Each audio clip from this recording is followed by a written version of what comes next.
Welcome to Most Amazing Facts. In this video, we are going to be taking a look at what is a second brain and how to build it, improving your productivity. So, before we get started, don't forget to like the video and make sure to subscribe to this channel and hit the notification bell to never miss new amazing videos.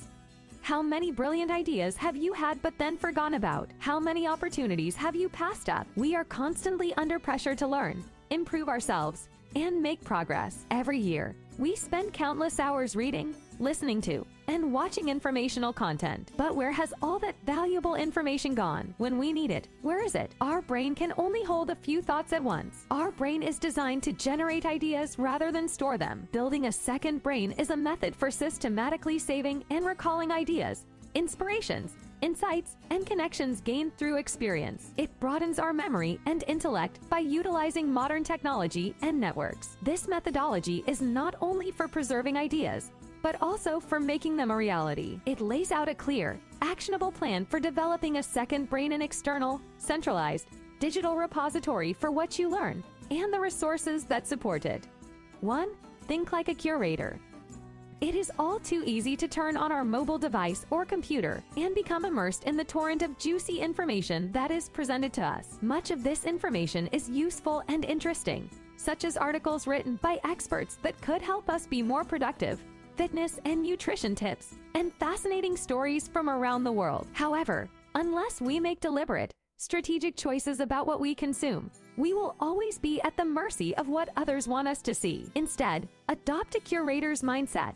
Objective, opinionated, and reflective. Instead of diving into social media updates, online articles, and podcasts as they come up throughout the day, save them for later consideration.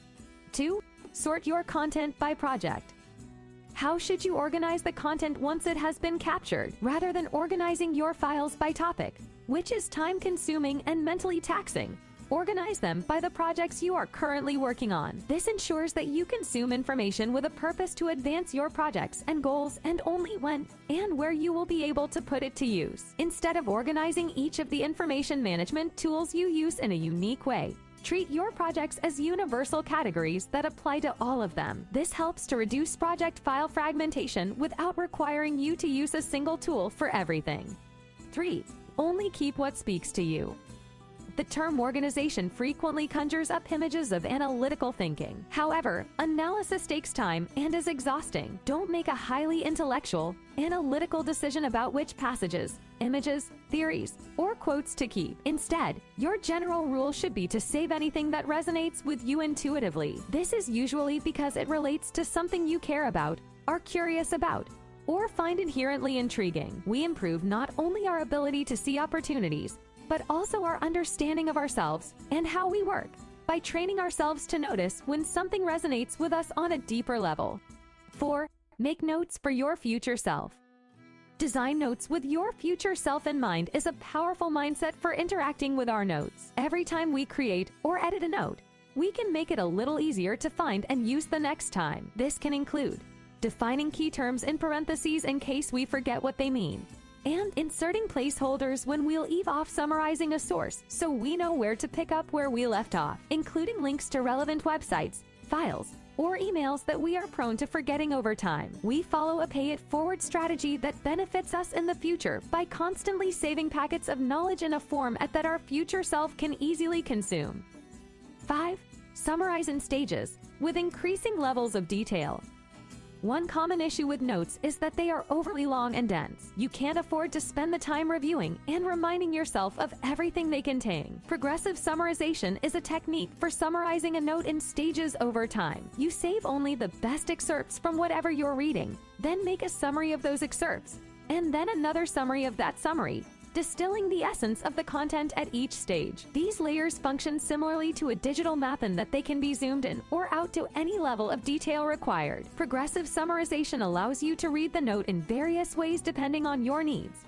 In depth if you want to glean every detail, or at a high level if you only need the main takeaway. This allows you to quickly review the contents of a note to determine whether it is relevant to the task at hand. 6. Organize opportunistically, one step at a time. It can be tempting to devote a significant amount of time to creating highly structured, perfectionist notes. The problem is that you often don't know which sources will turn out to be valuable until it's too late. Rather than putting in a lot of effort up front, organize your notes opportunistically in small chunks over time. As a general rule, every time you touch a note, you should add value to it. This could include giving a note an informative title the first time you see it, emphasizing the most important points the next time you see it, and including a link to a related note later on. By spreading out the heavy work of organizing your notes over time, you not only save time and effort, but you also ensure that the most frequently used notes surface organically, much like how the most popular routes naturally end up with deeper grooves on a ski slope. 7. Don't just passively consume information. Put it to use.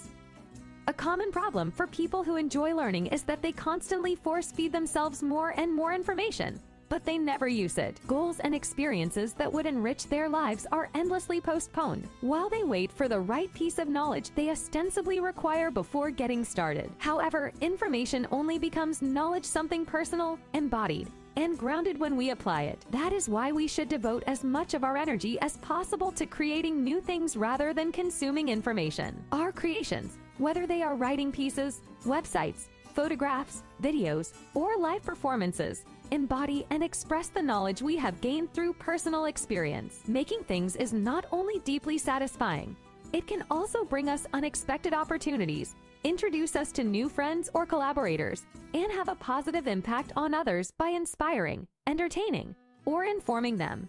8. Make smaller, reusable work units. Instead of sitting down and attempting to move the entire project forward at once, which is akin to attempting to roll a massive boulder uphill, a more effective approach is to end each work session, whether it is 15 minutes or 3 hours, by completing just one intermediate packet. This allows you to work in smaller increments, utilizing any available time span, while receiving frequent feedback and taking frequent breaks. This not only results in higher quality output, but it also fuels the motivation and inspiration required to do our best work. 9. Share your work with the rest of the world. There are numerous advantages to developing a second brain, including reduced stress, improved focus, increased insights, and increased productivity. But the real payoff comes at the end.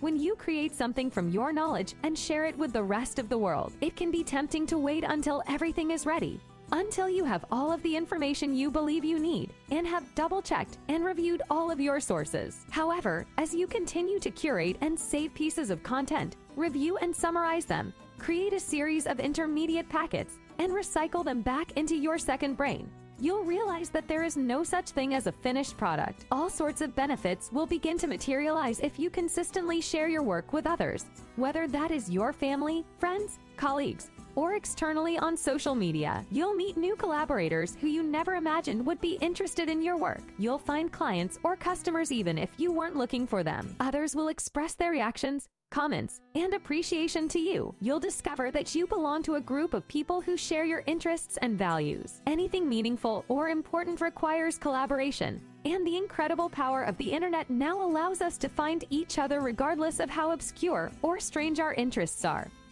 That's it for today. Thank you guys for watching. That was what is a second brain and how to build it, improving your productivity. So we want to know from you guys in the comments what you're thinking. If you like this video, clicking the like button is all you got to do. It really helps us out. And if you're new, consider subscribing. Maybe hit that notification bell. But as always, thanks for watching, and we'll see you guys next time.